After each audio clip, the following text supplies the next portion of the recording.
Good morning, Internet. A quick little Dissidia Duellum tier list. I say quick, but I bet this will be like 15 minutes long. There's so much to talk about this game. In case you are dismissing this game for any reason, like because it's gacha or a smartphone game or whatever, I would incline you to actually check this game out. It is not all too pay to win-ish like people claim it is. It's doing this game a lot of injustice to just say it is pay to win. It is to a degree, it is on the highest rank, but my Prompto has like 85.4% win rate. I only really bought the season passes, which is like a couple of bucks at most. And despite not whaling, I am actually doing fine. I had a lot of MVPs, a lot of positive experience. There are so much nuances in this game. A good back and forth, a nice matchmaking, all of that. It is a fun little game. Like, look at this. Full Prompto core. The only thing I'm lacking are the URs. I got this one, it is so useless. Ace Fire RF was pretty nice. Self-Evolve and Hope Renew are so meta. I already feel that I have a little shortcoming on that part. I feel like I can't compete as much, but I'm still doing really fine, as you saw. Look at this. Full Warrior of Light core, full Onion Knight core, I don't even want to play him. Full Kane core, nothing for Krele, I think that's how you pronounce the name. Full Terra core, almost full Cloud core, almost Reno core, full Sedan core, no Iroha. Iroha is fairly new, so be that as it may. Almost full Lightning core, full Gaia core. Again, I didn't whale at all, so I think this game isn't as pay to winish as people claim. It is in the highest rank, but despite how extensively I'm playing this game and how high my win rate is, I still didn't feel the weight of the pay to win aspect. So I would say it is doing its job fairly well, and I would incline you to check it out. It's really fun. Be that as it may. Tier list. Just to make a few things clear, I'm excluding Onion Knight and Iroha because I couldn't test them extensively. And also I would like to have a little snapshot of the vanilla version, quote unquote, of this game. And I'm using numbers because I'm a Yu-Gi-Oh player. If there's a specific reason why they use numbers and nobody else does use numbers, then tell me please, but I feel like letters are a lot more confusing than numbers. Numbers have like a universal meaning. 0 being so good that you don't even need to play the others. It's that good. It's trivializing everything below. 1, best in the game. 2, second best in the game, of course. 3 is good. And usually I wouldn't have a Lackluster, but I feel like the couple of characters I want to talk about are not trash. They are playable, but they lack so much compared to everyone else up here. They definitely need buffs. And everything is subject to change. Everything is also highly opinionated. You might have a completely different experience or opinion on that. Tell me, we can have a little cat fight down there, a civil one. So don't be all too upset about this. It depends on the individual how these things shape up. So just listen to me and then you can disagree if you want to, or maybe I will change your mind. Who knows? So the three top ones I'm going to talk about could be in any order, but I'm going to put them in a specific order I feel like they belong to, but you could have an argument for all of them being top 1. For me, the best character in the game is Lightning, not by far. She has, let's click over here. She has an insane toolkit. Army of 1. In case you don't know, character URs have an invincibility frame, so it is highly crucial that you have your URs, unlike me. Army of 1 has such a long invincibility time and does a lot of damage, single target, but still a really good tool. It hard counters so many things. For instance, Cloud's cross slash, we'll get to later, are just completely meaningless. So it is good against players and bosses alike. Thunderfall, huge AoE, also good against players and bosses alike. The thing is though, it is so telegraphed, you can walk around, wait for her to finish this move, for her invincibility frame to wear off, and then just kill her. So not all too good, but still nothing to dismiss. Gravecon unit, I know that people are dismissing SR and R abilities for the new UR abilities, so this is more meta, but if you don't have these, you will basically have to use these, and they are also options left on the table. So Gravecon unit, for instance, increases her action speed for 25 seconds, and action speed is the key word here. Not everyone has a universal speed upgrade like she does. Other people just say movement speed or attack speed. It's her entire action speed. Cooldown of 70 seconds is just in theory 70 seconds because it lasts for 25 seconds, so it basically goes down to 45. And in that interval, being really fast is kind of crazy, especially since she's an agile character.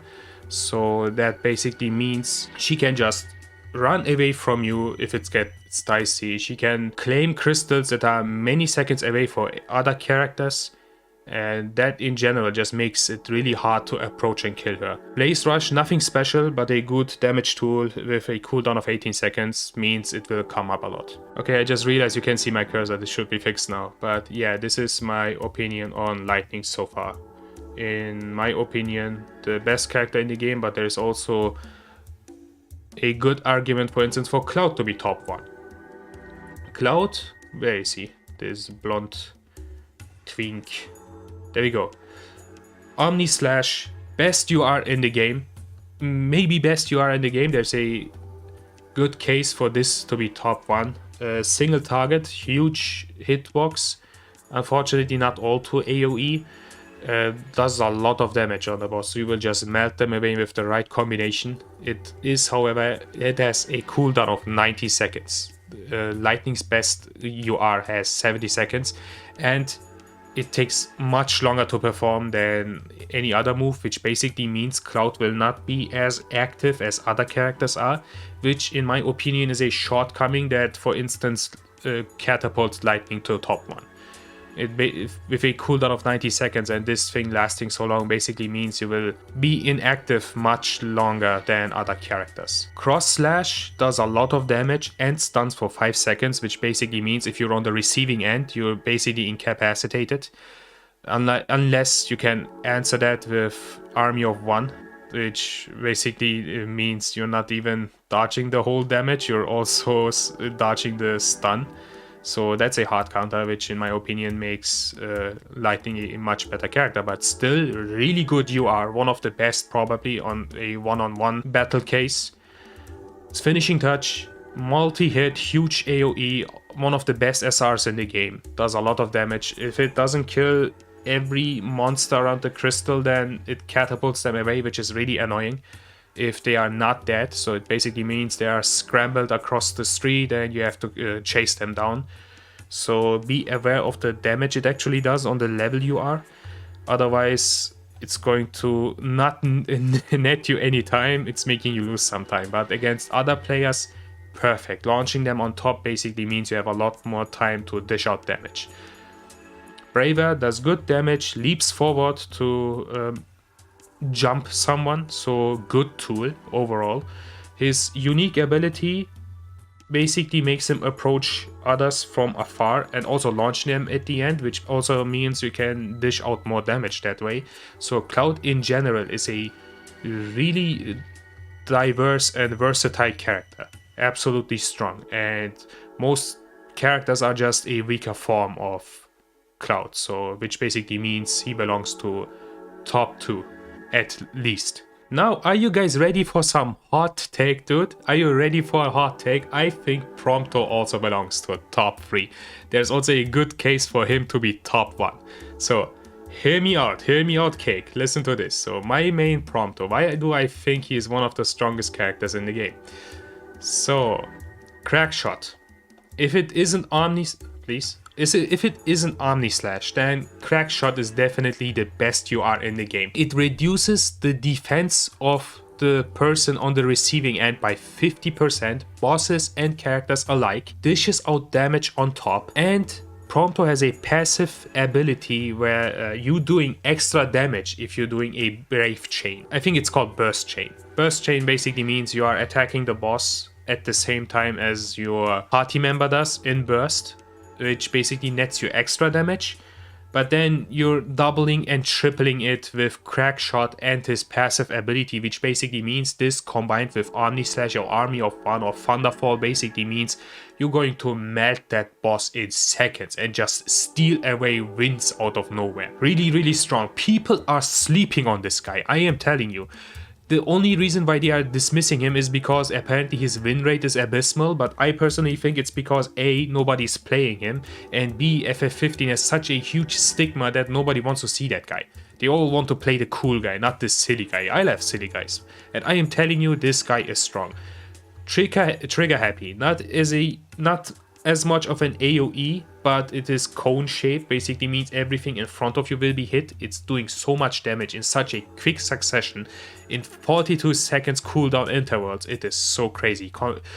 Pair that with Lumen Flare, basically means you can... Lumen Flare has an AoE and it stuns for 5 seconds, so you have the potential to hit 3 people at the same time, kill them with Trigger Happy if you follow that up, and then out of nowhere you just killed an entire party. That is possible. That's on the table. As again, our rarities are turning into flex spots at this point if you look at the meta right now with Self-Evolve and Hope Renew. But if you decide to play this one, it basically launches and makes you enables you to dish out more damage.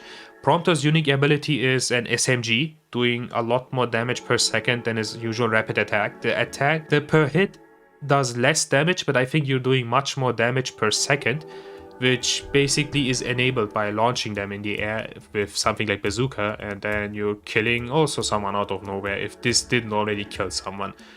Absolutely slept on. Definitely one of the best characters in the game, and people are dismissing him for I don't know why. This guy is crazy. If you have a Lightning and Cloud in the team, then you also need Prompto to do a lot of boss damage out of nowhere. Very versatile, can deal with players and bosses alike. Absolutely slept on. We're going one tier lower, and Kain has to be the best tier 2 character right after the top 3. Let's go to Kain. Kain is the most unorthodox character in the game in my opinion. He is a brawler, but I don't think it's doing him any justice to put him in a category like this because his spacing is kinda crazy. Dragoon's Pride is letting you jump into any crystal of your choice, which basically means you have access to Crystal and Bravery, which are many minutes away for any other character in the game. And there's also the option to just jump to the first crystal of the opposing team, just being in their territory in the first few seconds. And potentially also killing all 3 of them if they don't account you doing that. There's a huge circle you can watch out for, so it's kind of telegraphed.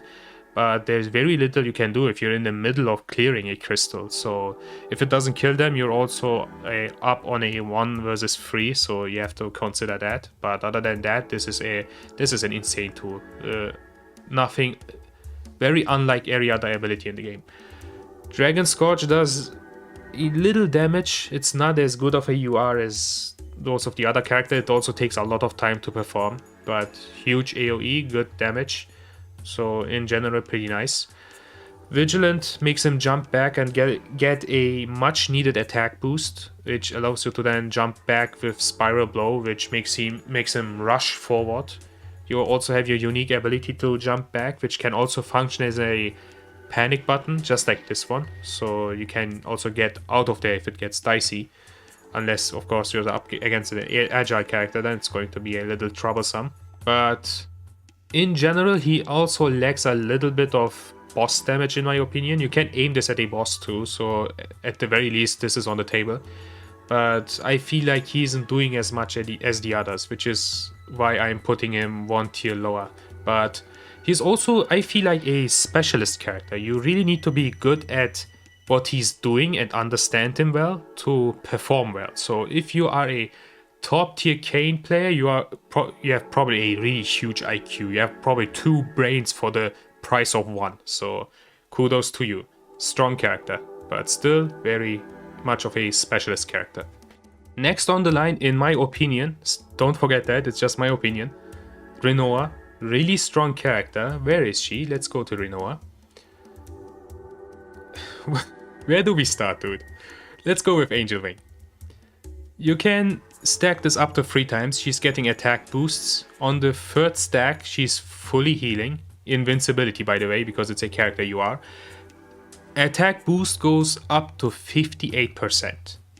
That is huge. That is absolutely huge. Which basically turns something as simple as a R rarity ability like Frigid Rain into a mini Ace RF. Has the same property almost. And how much is this one? 46 seconds of cooldown. This one is 28 seconds, not 18. I know they knew what they were doing. This is doing a lot of damage with Angel Wing. And kill out of nowhere. You can hit many players simultaneously. It is a really good tool.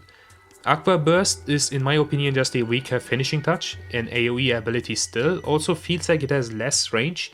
And bosses also tend to move around, which occasionally makes this whiff. So, good ability, but not the best one. Her best one, of course, Meteor. Huge AoE, good against players and bosses alike, does a lot of damage. In general, a really good toolkit. The only thing she's lacking is her unique ability is a little bit lame. She can teleport around. I feel like the time it needs to charge isn't really worth it. Maybe there's a use case, like for instance, uneven spots to run away from opposing players that are not agile characters. So maybe you can do that, but you can't even go through players or bosses. You will be stuck at the place. So a little lackluster over there, but in general, really, really good toolkit, and only held down by the fact that other characters are much more crazy.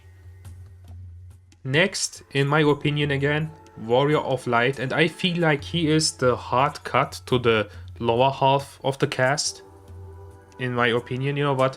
Let's actually put him here, not in tier 2. I think I was going to put him here. He feels like a hard cut to me. So let's go to Warrior of Light. What's wrong with him? He's a support character, which basically means you're going to have some shortcomings in damage. Not much with this guy. He feels more like a hybrid than anything else.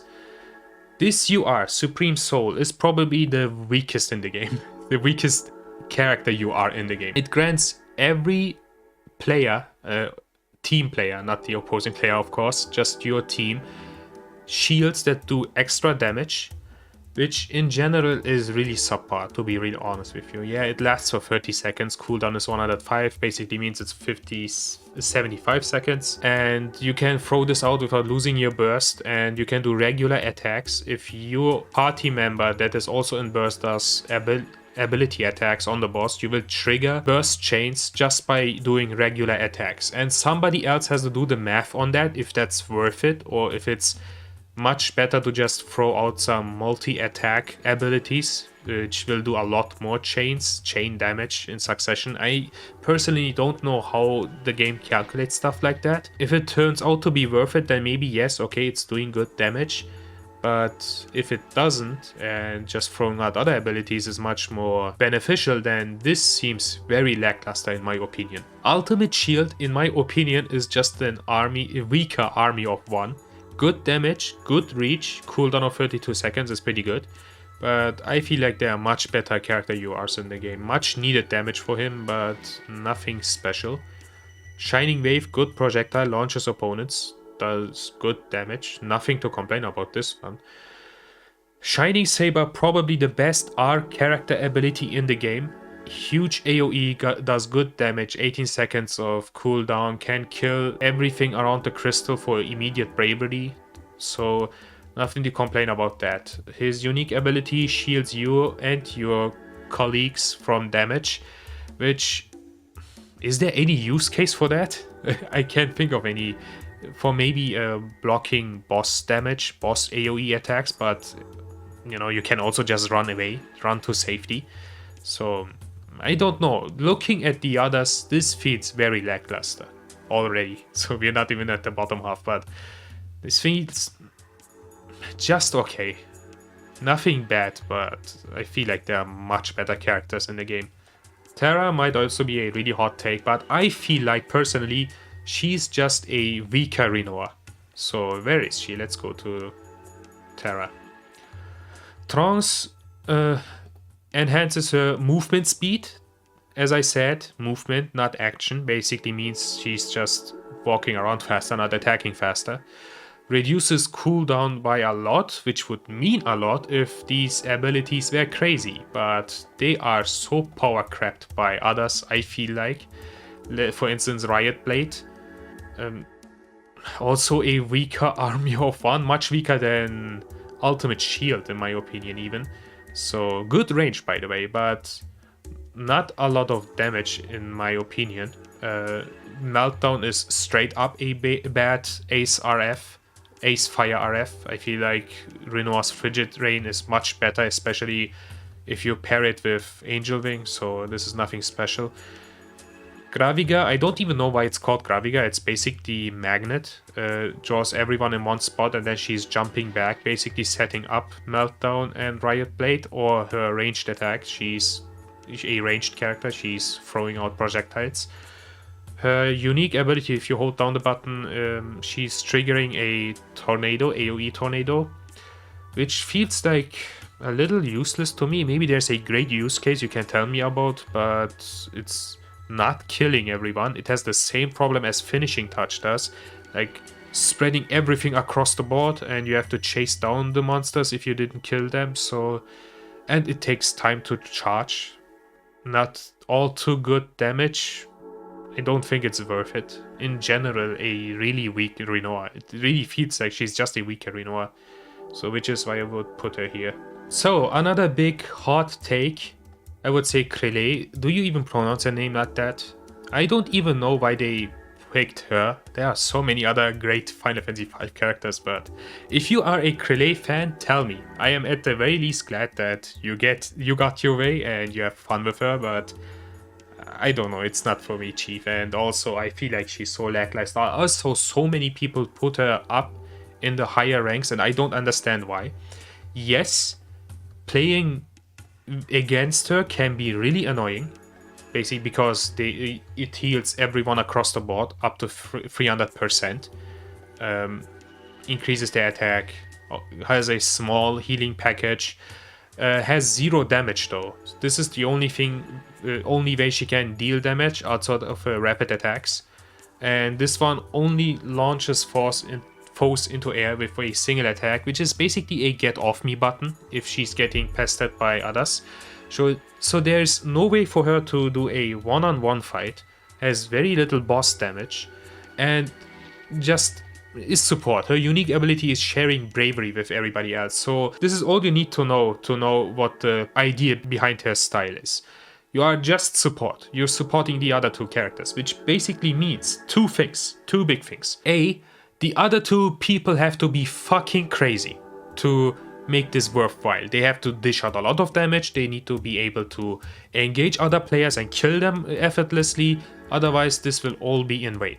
And second, you can't really deal with the opposing players or with the boss. There is a huge offensive gap in your team if you have Krele. And it's much worse if you're teamed up with weaker characters like Warrior of Light, which to me basically means she is kinda on the weak side.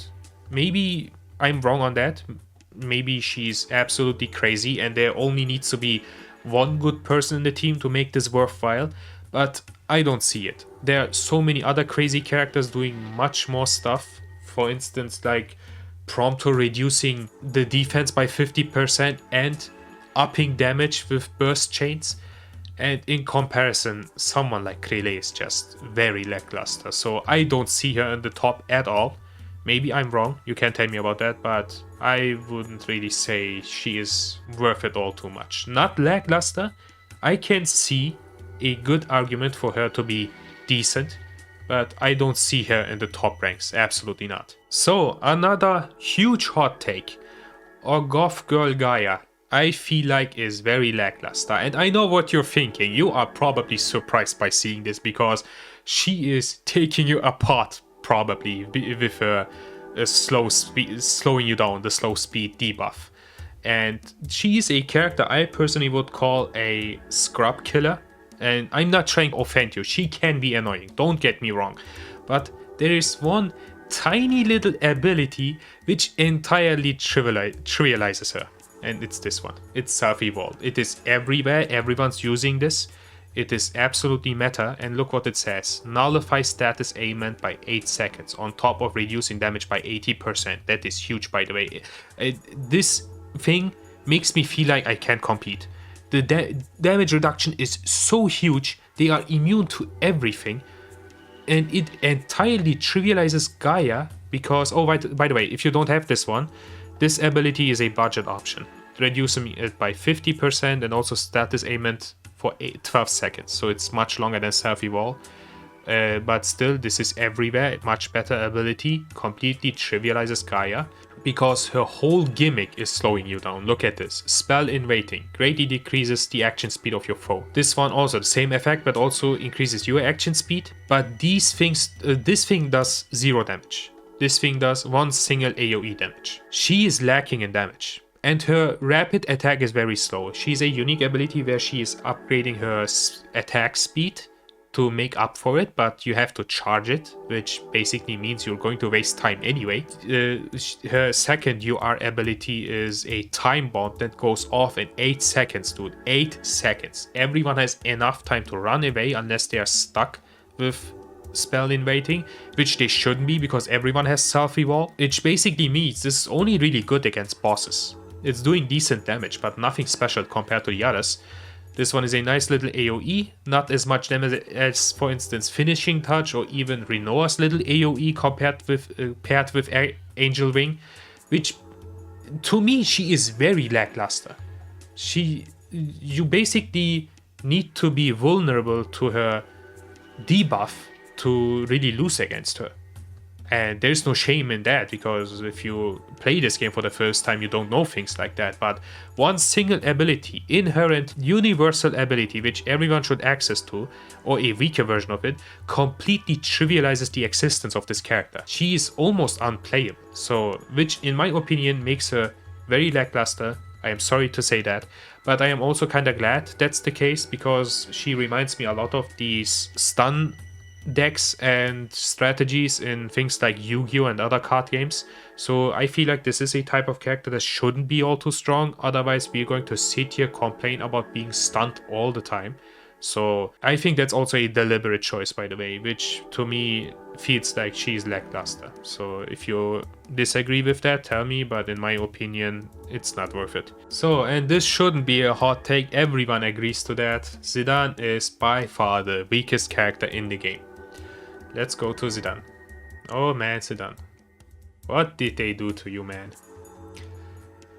He is a speed character, which basically means the same thing as Lightning. Potentially can run away if it gets dicey. His attack out of this running, though, I don't know if I mentioned that with Lightning. Lightning's attack out of her running is pretty good, does good damage, and has a little AoE effect, so there's a potential to hit many opponents at the same time. Zidane's straight up sucks, to be honest with you.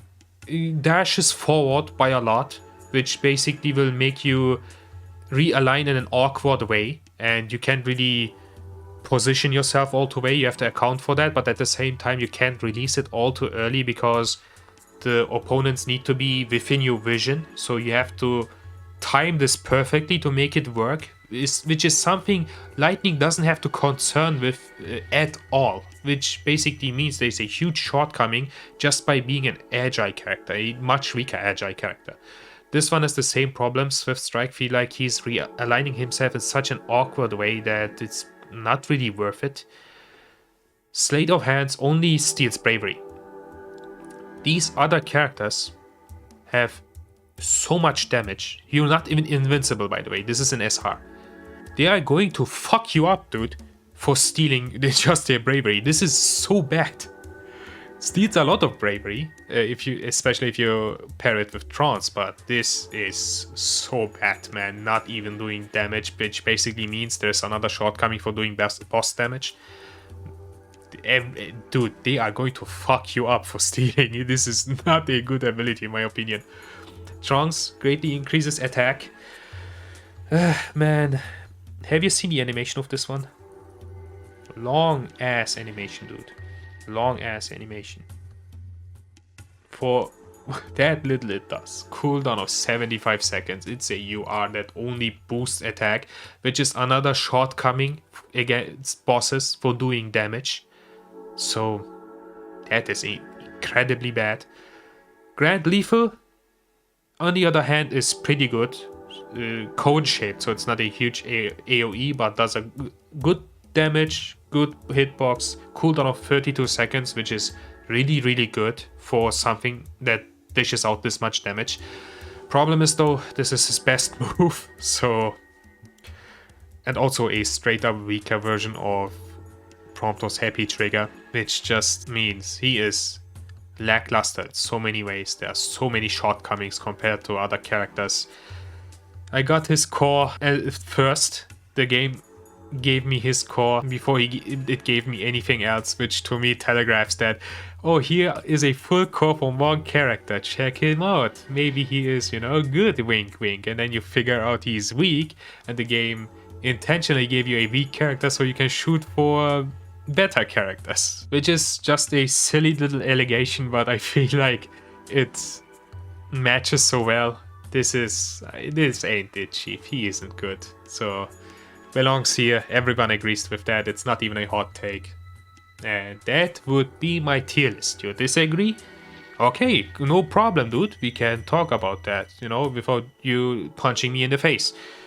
Tear me apart down there. Please check out Duellum. It's a really fun game. Check out everything else in life. Don't get run over by a car or a bus or whatever. I want you to be here for a very long time. I love you. Kiss on the forehead, just like how the bomb from Raccoon City was a kiss on the forehead, according to Resident Evil 9. So have a nice one. See you tomorrow or something. I don't know. I don't even know what to do.